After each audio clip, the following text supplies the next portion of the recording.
ಚಿಕ್ಕನಾಯಕನಹಳ್ಳಿ ಕೂಲಿ ಕಾರ್ಮಿಕನಿಗೆ 30 ದಿನಗಳ ಹಿಂದೆ ವಿದ್ಯುತ್ ಶಾಕ್ ಆಗಿದ್ದು ಚಿಕಿತ್ಸೆ ಫಲಕಾರಿಯಾಗದೆ ಮೃತಪಟ್ಟಿದ್ದು ಅಧಿಕಾರಿಗಳ ನಿರ್ಲಕ್ಷ್ಯವೇ ಇವರ ಸಾವಿಗೆ ಕಾರಣ ಎಂದು ಕುಟುಂಬಸ್ಥರು ಆರೋಪಿಸಿ ಅಧಿಕಾರಿಗಳು ಬರುವವರೆಗೂ ಶವ ಸಂಸ್ಕಾರ ಮಾಡುವುದಿಲ್ಲ ಎಂದು ಪಟ್ಟು ಹಿಡಿದಿದ್ದಾರೆ. ಚಿಕ್ಕನಾಯಕನಹಳ್ಳಿ ತಾಲೂಕಿನ ಅಗಸರಹಳ್ಳಿಯಲ್ಲಿ ಜೆಜೆಎಂ ಕೆಲಸ ಮಾಡುತ್ತಿದ್ದಾಗ ದಲಿತ ಸಮುದಾಯಕ್ಕೆ ಸೇರಿದ ವ್ಯಕ್ತಿ ಗುರುಸಿದ್ದಯ್ಯ ಅವರಿಗೆ ವಿದ್ಯುತ್ ಶಾಕ್ ಆಗಿದ್ದು ಅವರನ್ನ ಅಧಿಕಾರಿಗಳು ಆಸ್ಪತ್ರೆಗೆ ದಾಖಲಿಸಿ ಸುಮ್ಮನಾಗಿದ್ದಾರೆ. 30 ದಿನಗಳ ನಂತರ ಆತ ಚಿಕಿತ್ಸೆ ಫಲಕಾರಿಯಾಗದೆ ಮೃತಪಟ್ಟಿದ್ದಾರೆ. ಆಸ್ಪತ್ರೆಗೆ ದಾಖಲಿಸಿದಾಗಿನಿಂದ ಅಧಿಕಾರಿಗಳು ಯಾವುದೇ ಸಹಾಯ ಮಾಡಿಲ್ಲ. ನಮ್ಮ ತಂದೆ ಸತ್ತ ನಂತರ ನನ್ನ ತಮ್ಮನಿಗೆ ವಿದ್ಯುತ್ ಶಾಕ್ನಿಂದ ಸತ್ತಿಲ್ಲ ಎಂದು ಪತ್ರಕ್ಕೆ ಸಹಿ ಹಾಕುವಂತೆ ಅಧಿಕಾರಿಗಳು ಒತ್ತಾಯಿಸಿದ್ದಾರೆ ಎಂದು ಗುರುಸಿದ್ದಯ್ಯ ಅವರ ಕುಟುಂಬಸ್ಥರು ಆರೋಪಿಸಿದ್ದಾರೆ.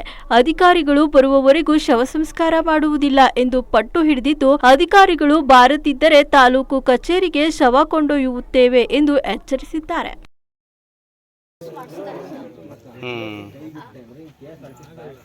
ವ್ಯವಸ್ಥೆ ಹಂಗಿದೆ, ಏನು ಮಾಡೋಕ್ಕಾಗಲ್ಲ.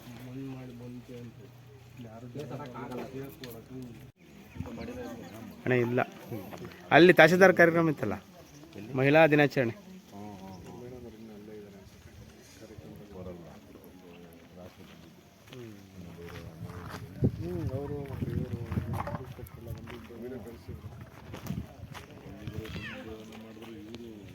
ಎಲ್ಲ ಸಮ್ಮುಖದಲ್ಲಿ ಊರು ಸಮ್ಮುಖದಲ್ಲಿ ಅಧಿಕಾರಿ ಸಮ್ಮುಖದಲ್ವ ನಮ್ಗೊಂದು ಹೇಳಿಕೆ ಕೊಡ್ಬೇಕು. ರೈಟಿಂಗ್ ಅಲ್ಲಿ ಹೇಳಿಕೆ ಕೊಟ್ಟು ನಮ್ಗೆ ಈ ರೀತಿ ಎಲ್ಲ ಭರವಸೆ ಅವ್ರು ಬಂದು ಸ್ಪಾಟಲ್ಲಿ ನಮಗೆ ಕೊಟ್ರೆ ಮುಂದಿನ ಕಾರ್ಯ ನಾವು ಮಾಡ್ತೀವಿ. ಅದುವರೆಗೂ ಆಗಿ ನಾವು ಯಾವುದೇ ಕಾರಣಕ್ಕೂ ನಮ್ಮ ಶವನ ಎತ್ತಲ್ಲ, ದಫನ್ ಮಾಡಕ್ಕೆ ನಾವು ರೆಡಿ ಇಲ್ಲ.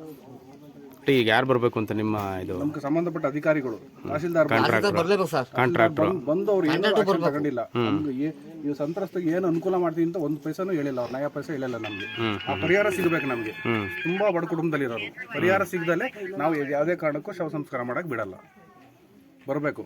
ಸಂಬಂಧಪಟ್ಟ PDO ಬಂದಿಲ್ಲ, EO ಬಂದಿಲ್ಲ, PW ಡಿಪಾರ್ಟ್ಮೆಂಟ್ ಇಂಜಿನಿಯರ್ ಬಂದಿಲ್ಲ. AC ಮೇಡಮ್ ಕಾಲ್ ಮಾಡಿದ್ರೆ AC ಕಾಲ್ ಮಾಡಿದ್ದು ಸರ್, ನಾವು ಕೇಳ್ತಿರೋದೇನೋ PDO ಬಂದಿಲ್ಲ, ಮತ್ತೆ EO ಬಂದಿಲ್ಲ, KEBR ಬಂದಿಲ್ಲ, PW ಯಾರು ಬಂದಿಲ್ಲ, ಅವ್ರನ್ನೆಲ್ಲ ಕಳಿಸ್ಕೊಡಿ ಫಸ್ಟ್ ಸ್ಪಾಟಿಗೆ, ಆಮೇಲೆ ನಾವು ತಪಾನ್ ಮಾಡ್ತಿದ್ದೆ ಹೇಳಿದ್ರು ಫಸ್ಟು. AC ಫೋನ್ ಮಾಡಿದ್ರು ಕೂಡ EO ಫೋನ್ ಎತ್ತಲ್ವಂತೆ. ಇನ್ನು ಯಾವ ಮಟ್ಟಕ್ಕೆ ಸರ್ಕಾರ ನಡೀತಾ ಐತೆ ಅಂತ ಗೊತ್ತಾಗ್ತಾ ಇಲ್ಲ. MNA ಹೇಳ್ತಾರೆ ಒಂದು ಬೋರ್ ಕೊಡ್ಸ್ಕೊಡ್ತೀನಿ ಅಂತ ಹೇಳ್ತಾರೆ. ಬೋರ್ ಕೊಡ್ಸ್ಬಿಟ್ರೆ ಹುಡುಗನ ಜೀವನ ನಡೆಯುತ್ತೆ. ಬೋರ್ ಕೊಡ್ಸ್ಕೊಂಡ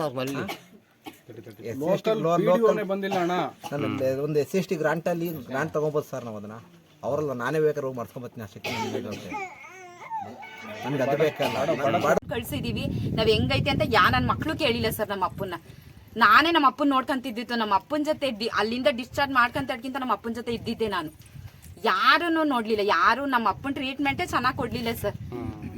ಡಾಕ್ಟರ್ಗಳು ಅಷ್ಟೇ ಸರ್, ಬರೋರು ಒಂದ್ ಕೆಮ್ಮು ಐತೆ ಅಂದ್ರೆ ಒಂದ್ ಸ್ವೆತಾಸ್ಕೋಪಿಕ್ ಅವ್ರು ನೋಡ್ತಿರ್ಲಿಲ್ಲ, ಅವ್ರನ್ನ ಟಚ್ ಕೂಡ ಮಾಡ್ತಿರ್ಲಿಲ್ಲ ಸರ್. ಅವರು ಬರೀ ಟ್ರೀಟ್ಮೆಂಟ್ ಒಂದು ಗ್ಲೂಕೋಸ್ ಹಾಕೋರು ಹೋಗ್ತಿರೋರು ಅಷ್ಟೇನೆ, ಏನೇನು ಟ್ರೀಟ್ಮೆಂಟ್ ಕೊಡ್ತಿರ್ಲಿಲ್ಲ ಅವರು. ಏನಾದ್ರೂ ಕೇಳಿದ್ರೆ ಚೆನ್ನಾಗೈತೆ ಮೇಡಮ್, ಕೆಮ್ಮು ಬರ್ತೈತೆ, ಒಂದು ಸಿರಪ್ ಕೊಡಿ ಅಂತ. ಇಲ್ಲ ಕಣಮ್ಮ, ನಾವು ಇಂಜೆಕ್ಷನ್ ಹಾಕಿದೀವಿ, ಸರಿಯಾಗುತ್ತೆ ಅದರಲ್ಲಿ. ಇದೇ ತರನೇ ಹೇಳೋರು ಸರ್. ಯಾರು ಅವ್ರ ಕಡೆ ಒಬ್ರು ನಮಗೆ ಟ್ರೀಟ್ಮೆಂಟ್ ಕೊಡ್ಸಿಲ್ಲ, ಏನು ನಮಗೆ ಹೆಲ್ಪೇ ಮಾಡಿಲ್ಲ ಸರ್. ದೊಡ್ಡದಾಗೆಲ್ಲ ಮಾತಾಡಿದ್ರಂತ ಅಲ್ಲಿ. ಏನೇ ಆದ್ರೂ ನಾವು ನೋಡ್ಕೊಂತೀವಿ ಕಣಪ್ಪ, ಪ್ರತಿಯೊಂದು ಟ್ರೀಟ್ಮೆಂಟ್ ನಾವೇ ಕೊಡಿಸ್ತೀವಿ. ನನ್ನ ಮಕ್ಳು ನಮ್ಗೆ ಏನು ಕೊಡ್ಸಿಲ್ಲ ಸರ್. ಇವ್ರು ಪೊಲೀಸ್ನವ್ರು ಹೇಳಿರೋರು ಕೊಡ್ಸಿಲ್ಲ, ಇವರು MLAಗಳೆಲ್ಲ ಮಾತಾಡಿರೋದು ಯಾರು ನಮ್ಗೇನು ಕೊಡ್ಸಿಲ್ಲ ಸರ್. ಇವತ್ತು ಕಳ್ಕೊಂಡ್ ಕುಂತಿದೀವಿ ಸರ್ ನಾವು ನಮ್ಮ ಅಪ್ಪನ್ನ. ನಾವ್ ಇರೋರಿಬ್ರು ಹೆಣ್ಮಕ್ಳು, ನನ್ನ ತಮ್ಮ ಒಬ್ಬ. ಮನೆ ಇಲ್ಲ ಸರ್, ಇದು ಶೆಡ್ ಮನೆ ನಮ್ದು. ಕರ್ಕೊಂಡು ಹೋದನ್ಗೆ ಬೋಳಿ ಮಗಂಗೆ ತಗೊಂಬಂದ್ ನಾವ್ ಅದನ್ನ ಕೊಡ್ಬೇಕಾ, ಪೇಪರ್ ಬೇಡವಾ? ನನ್ನ ತಮ್ಮನ ಕೈಲಿ ಬಂದ್ ಕೇಳಿದಾನೆ ಸರ್, ಸೈನ್ ಮಾಡ್ಕೊಡಿ ಅಂತ.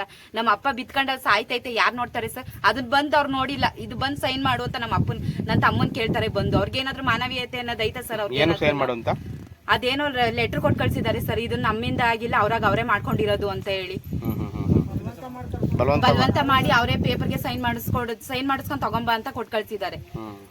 ಯಾರಾದ್ರೂ ಮುಟ್ಟಾಡಿದ್ದಾರೆ ಸರ್? ಯಾರು ಓದಿಲ್ವಾ ಸರ್ ಇಲ್ಲಿ? ಏನು ನೋಡಿಲ್ಲ ಸರ್. ಅವ್ರು ಏನ್ ಟ್ರೀಟ್ಮೆಂಟ್ ಏನೇನು ನಮ್ಮ ಅಪ್ಪಂಗೆ ಏನು ಕೊಟ್ಟಿಲ್ಲ. ಅವ್ರು ಈ ತರ ಈಗ ಡೆತ್ ಆಗಿರೋದ ಕಾರಣನೇ ಮೇನ್ ಅವರು ಸರ್. ಅವರು ಏನು ನಮ್ಮ ಅಪ್ಪಂಗೆ ಟ್ರೀಟ್ಮೆಂಟ್ ಕೊಟ್ಟಿಲ್ಲ. ಇದ್ರ ಕಣ್ಣು ಆಸ್ಪತ್ರೆ ನಮ್ಮ ಅಪ್ಪ ಚೆನ್ನಾಗಿದ್ರು ಸರ್, ಅವ್ರು ಅಲ್ಲೇ ಟ್ರೀಟ್ಮೆಂಟ್ ಕೊಡಿಸ್ಬೋದಾಗಿತ್ತು. ಅವ್ರ ದುಡ್ಡಾಗ ನಾವೇನು ಕೇಳ್ತಿರ್ಲಿಲ್ಲ ಸರ್. ಟ್ರೀಟ್ಮೆಂಟ್ ನಮ್ಮ ಅಪ್ಪನ ಜೀವ ಒಂದು ಉಳ್ಕೊಂಡಿದ್ರೆ ಸಾಕಾಗಿರೋದು. ಇವತ್ತಿರೋಂದ ಒಬ್ಬ ನನ್ನ ತಮ್ಮ ಸರ್, ನಾವಿನ್ನೂ ಮನೆ ಕಟ್ಟಿಲ್ಲ, ಅವ್ನು ಮದ್ವೆ ಮಾಡಿಲ್ಲ. ನಮ್ ಕಷ್ಟ ಎಷ್ಟು ಅನ್ನೋದು ಭಗವಂತ ಮುಟ್ಟೈತಿ ನಿಜವಾಗ್ಲೂ. ಇಷ್ಟೆಲ್ಲ ಅನ್ಯಾಯ ಮಾಡೋರೆ ಸರ್, ನಮ್ಗೆ ಏನು ಮಾಡಿಲ್ಲ. ಅಲ್ಲೇ ಎಲ್ಲ ಮಾತಾಡಿದ್ರಂತೆ ದೊಡ್ಡ ದೊಡ್ಡ ವ್ಯಕ್ತಿಗಳು. ನನ್ನ ಮಕ್ಳುಗಳು ಒಂದ್ ಯಾರು ಸತಿನೂ ಬಂದ್ ನೋಡಿಲ್ಲ ಸರ್. ಆಶ್ವಾಸನೆ ಕೊಟ್ಟಿದ್ದಾರಂತೆ, ನೋಡ್ತೀವಿ ಹಾಸ್ಪಿಟ್ಲ್ ಎಲ್ಲ ತೋರಿಸ್ತೀವಿ ಅಂತ ಯಾರು? ಸರ್ ಅದು ಯಾರ್ಯಾರೋ ಹೇಳಿದ್ರಂತೆ ಸರ್, ನಾವು ಹೋಗಿರ್ಲಿಲ್ಲ ಸ್ಟೇಷನ್ಗೆ, ನಮ್ಮ ಅಮ್ಮರೆಲ್ಲ ಹೋಗಿದ್ರು. ಎಲ್ಲಾರು ಮಾತಾಡಿದ್ರಂತೆ, ಏನೇ ಪ್ರತಿಯೊಂದು ಪ್ರಾಬ್ಲಮ್ ಬಂದ್ರು ನಾವ್ ಇದೀವಿ, ನಾವ್ ಫೇಸ್ ಮಾಡ್ತೀವಿ ಕಣಮ್ಮ, ನೀನ್ ಇಲ್ಲಿಂದ ಡಿಸ್ಚಾರ್ಜ್ ಮಾಡ್ಕೊಂಡು ಅಲ್ಲಿ ಕರ್ಕೊಂಡು ಹೋಗು ಅಂತ. ನನ್ನ ಮಕ್ಳು ಬಂದ್ ನೋಡ್ಲಿಲ್ಲ ಸರ್. ಬಾಡಿ ಎತ್ತಲ್ಲ, ಇನ್ನೊಂದು ಓವರ್ ವೆಯ್ಟ್ ಮಾಡಿ ನೋಡ್ತೀವಿ, ಬರ್ಲಿಲ್ಲ ತಾಲೂಕು ಆಫೀಸಿಗೆ ಹಣ ತಗೊಂಡು ಹೋಗ್ತೀವಿ, ಅದೇನ ತಾಲಿ ನೋಡ್ಕೊಳ್ಳೋಣ. ನಮ್ಮ ಹೆಸರು ಆದರ್ಶ್ ಅಂತ ಹೇಳ್ಬಿಟ್ಟು, ನಮ್ಮ ತಂದೆ ಗುರುಸಿದ್ದೆ ಅವರು. ಕಳೆದ ಫೆಬ್ರವರಿ 5ನೇ ತಾರೀಕು ಜಲಜೀವನ್ ಮಿಷನ್ದು ರೋಡ್ ಹಾಕ್ತಾಯಿದ್ರು. ಅಲ್ಲಿ ಕೆಲಸಕ್ಕೆ ಅಂತ ಹೋಗಿರ್ತಾರೆ. ಗುತ್ತಿಗೆದಾರರಾದ ಚಂದ್ರಕಾಂತ್ ಅವರು ಮತ್ತು ಲೋಕೇಶ್ ಅವರು ಕೆಲಸ ಕರ್ಕೊಂಡು ಹೋಗಿರ್ತಾರೆ. ಅದರಲ್ಲಿ ಯಾವುದೇ ರೀತಿಯ ಸೌಲಭ್ಯಗಳು ಇರದಲೇ ನಾರ್ಮಲ್ಲು ಡೈರೆಕ್ಟು ಲೈನ್ಗೆ ವೈರ್ ಹಾಕಿ, ಅವರೇ ಏಳಿಸಿ ವೈರ್ ಹಾಕಿ ಮಿಸ್ಸಾಗಿ ಶಾರ್ಟ್ ಸರ್ಕ್ಯೂಟ್ ಆಗಿ ಬಾಡಿ ಫುಲ್ಲು 60% ಬೆಂದೋಗಿತ್ತು. ಅವತ್ತು ನಾವು ಪ್ರೈವೇಟ್ ಹಾಸ್ಪಿಟ್ಲಿಗೆ ಕರ್ಕೊಂಡೋಗಿ ಟ್ರೀಟ್ಮೆಂಟ್ ಕೊಡಿಸೋದು 20 ದಿನ. ಬಟ್ ಪ್ರೈವೇಟ್ ಹಾಸ್ಪಿಟ್ಲಲ್ಲಿ ಟ್ರೀಟ್ಮೆಂಟ್ ಕೊಡಿಸ್ಬೇಕಾದ್ರೆ ಚೆನ್ನಾಗಿತ್ತು. ಅದಾದಮೇಲೆ ಡಿಸ್ಚಾರ್ಜ್ ಮಾಡಿಸ್ಬಿಟ್ಟು ವಿಕ್ಟೋರಿಯಾ ಹಾಸ್ಪಿಟ್ಲಿಗೆ ಹಾಕ್ಸಿದ್ರು ಅವರೇ.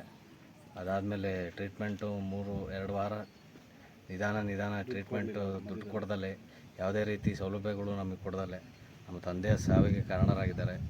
ಈ ರೀತಿ ಇನ್ಯಾರಿಗೂ ಬರೋಕ್ಕೆ ಹೋಗಬಾರ್ದು.